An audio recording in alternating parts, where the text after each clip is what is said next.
Hello. I will walk you guys through how to use the reference editor really fast.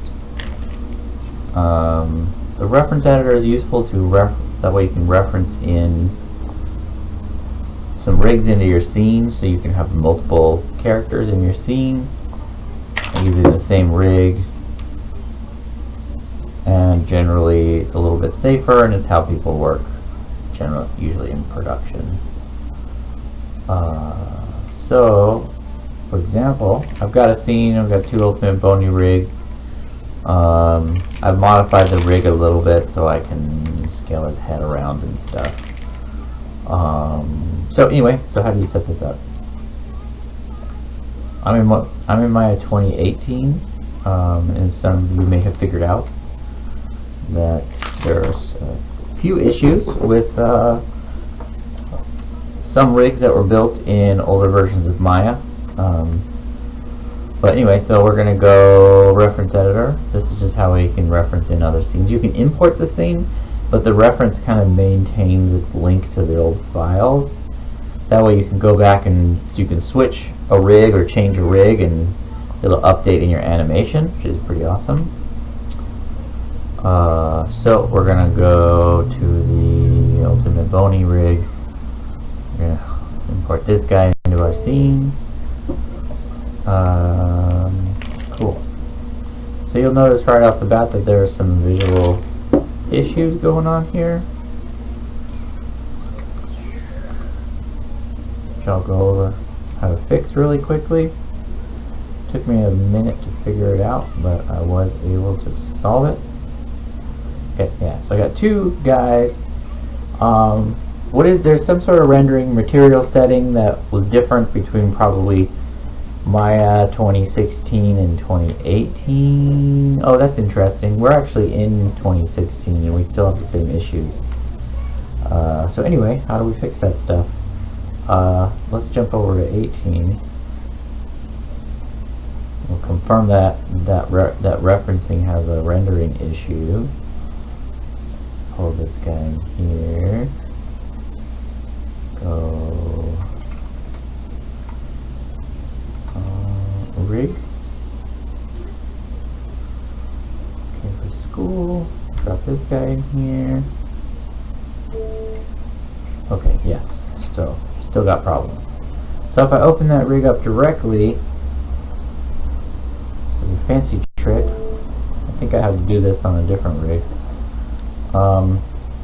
It doesn't actually have the normal issues when you open the rig up directly for some reason. This looks pretty good.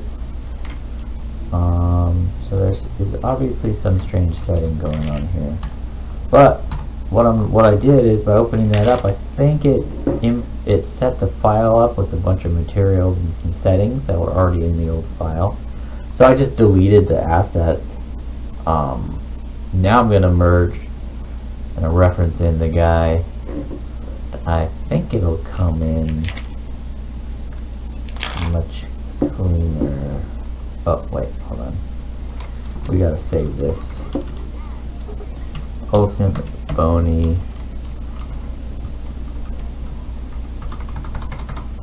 reference. Because you can't reference itself. So you gotta resave the file so it's something else. Now we're gonna reference the rig. Yay! It looks like the material settings are pretty solid. Maybe we don't have to screw around with stuff. Alright. Cool. And I'm going to do the same thing with the second dude. Boop. Now I got two guys, same scene, and a Maya file.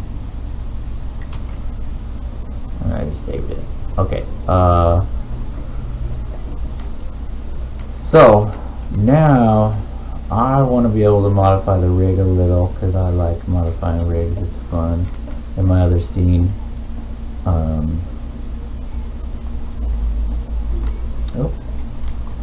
maybe just type it in.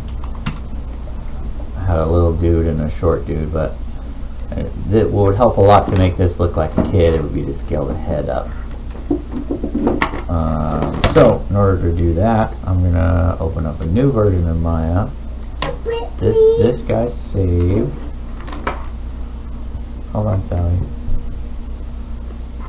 I'm gonna close the 2016 Mayas because I don't need them while we're waiting. Oh wait, you got it. You open. Is that it? Nope, that was closing. That's the other setup I was showing you. Okay, here we go. Come on, move. There we go. We're gonna go.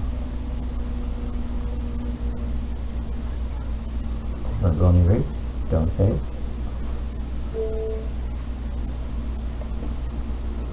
Okay.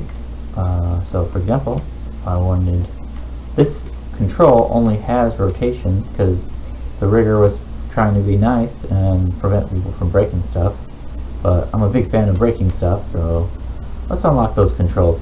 I usually check here first, see what's locked. All this stuff is locked. I'm going to unlock it. Translate and scale.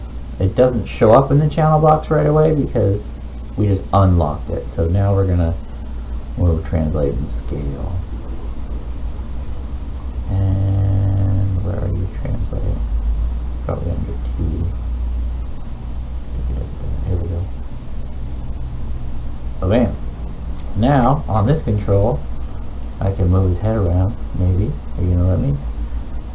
Okay, that's probably why translate was locked, so I'm going to leave it unlocked anyway because I don't really care because I like screwing with stuff. It looks like there's a some sort of feature for squash and stretch that I might be able to use. That might be connected to a slider somewhere. Anyway, and then we can scale the head up.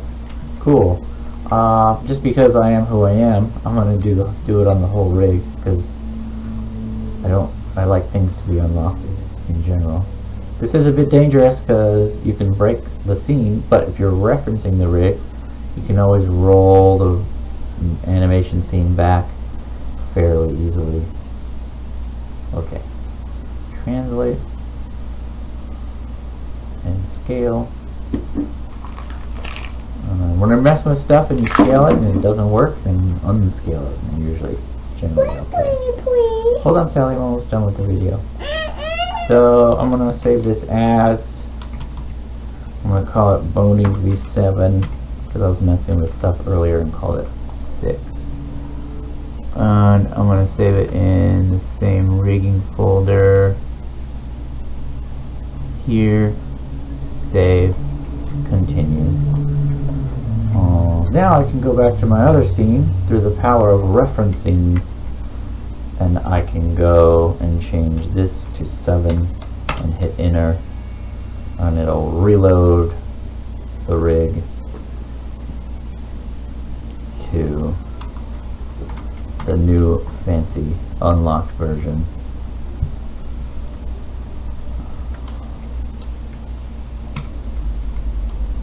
See if it worked.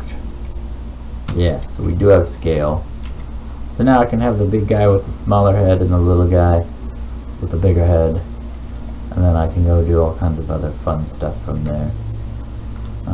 So not everything will work, so it unlocks translation and the arm doesn't move with it, so I just don't use that control. But it looks like if I wanted to, I could translate the shoulders to get different expressions out of my guys.